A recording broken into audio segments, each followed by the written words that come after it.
Hey, what's going on? You're tuned into the Daily Geek right here on SweetGeek.tv. I'm your host, Griffin Granberg, and today is August 13th, 2008. Before we get to the geek news, I need to let you know where the interesting links are. The interesting links are on the main site at SweetGeek.tv.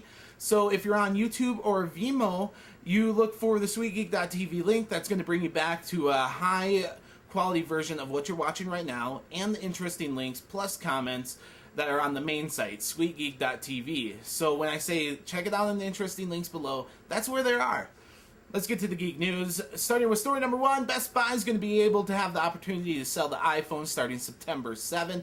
They were once only available at the AT&T and Apple stores, but now starting September 7th, you're going to be able to buy your iPhone at Best Buy. Story number two, Hitwise is reporting that Google Surprise is number one in search market share in the United States with 71%, followed by Yahoo at 19% and MSN at 5.5%.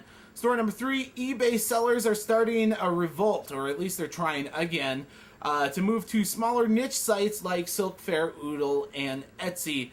They're saying, hey, we don't need the huge audience that eBay provides. We just need the right audience that wants to buy our products, and that's what they're finding at Silk Fair, Oodle, and Etsy. Story number four, Twitter, as we all know, or most people know, has experienced explosive growth, has had trouble scaling, and now they're having problems with spam. They just can't catch a break. So they're starting to implement some measures to reduce the spam on the site. Story number five, Facebook giving you a little bit more control over the news feed, the thing that you see when you first log into Facebook. You're going to be able to control the application and events and things like that that you view. Check in by logging in, obviously, to Facebook.com. Story number six, The Funded, which helps rate venture capitalists and lets entrepreneurs do it. They're under fire again from EDF Ventures out of Ann Arbor, Michigan. They are trying to get information about a commenter that left a negative post about them. The CEO of The Funded, not too worried about it. He said they do not log any identifying information about any commenters. So he once again says, if you're an entrepreneur and you've had dealings with a venture capitalist firm, make sure you check out The Funded and comment about them. Story number seven, Spot Runner, which used to help small businesses place TV ads all over the nation, is now kind of resetting their focus and laying off 100 employees. They've reset their focus to reselling online ads and helping big brands buy TV space, just like every other big advertising agency. Story number eight, Pop Out is the HTC manufactured phone that's going to be running Google's Android platform.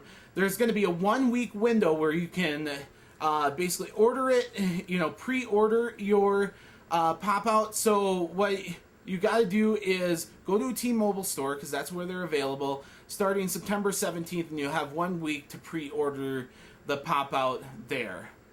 Story number nine, Fujitsu Siemens is out with a 0-watt monitor. Now, what is that, you may ask? If you are kind of a green person like a lot of us here in Colorado are, you're worried about conserving on electricity, and that's exactly what these monitors do. When they're not active, they go completely into an off state where they're not drawing any electricity at all. The full product review is available in the interesting links below. Story number 10, I get asked a lot, what do we need to know? How do we start our own business? How did you do it?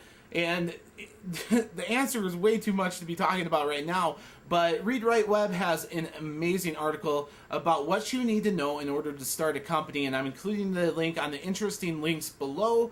And that's the Geek News for August 13th, 2008. My name is Griffin, here for the Daily Geek, right here on SweetGeek.tv, and I hope to see you tomorrow.